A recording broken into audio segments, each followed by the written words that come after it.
নম্বর দাবি সার্বভৌমত্ব রক্ষার স্বার্থে এবং সকল সম্প্রদায়ের অধিকার রক্ষা করে পার্বত্য চট্টগ্রাম চুক্তি তথা শান্তি চুক্তি পুনর্মূল্যায়ন না হয় বাতিল করতে হবে। পার্বত্য চট্টগ্রাম সংশ্লিষ্ট রাষ্ট্র ও সংবিধান বিরোধী জাতিগত বৈষম্য প্রচলিত আইন চুক্তি ও বিধিসমূহ সংস্কার করে দেশের সকলের জন্য এক সংবিধান এক আইন প্রণয়ন ও জারি করতে হবে। 2 নম্বর দাবি বিচ্ছিন্নবাদী জেএসএস ইউপিডিএফ সহ কেএনএফ সহ সকল সশস্ত্র সন্ত্রাসী সংগঠনকে নিষিদ্ধ করে প্রজ্ঞাপন জারি করতে হবে। বাংলাদেশের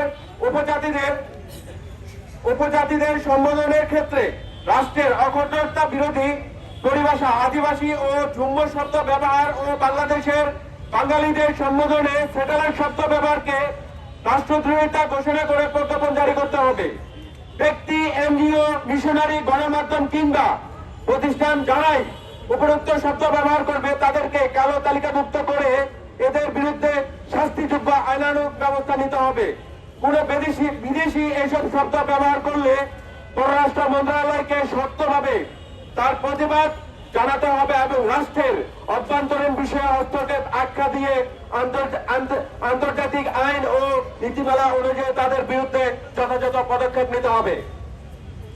পার্বত্য অঞ্চলে 4 নম্বর দাবি পার্বত্য অঞ্চলে চলমান অস্থিতিশীলতা নিরসন, সন্ত্রাস দমন ও শান্তি প্রতিষ্ঠায় জরুরি ভিত্তিতে প্রয়োজনীয় সংখ্যক সেনা ক্যাম্প বাড়াতে হবে।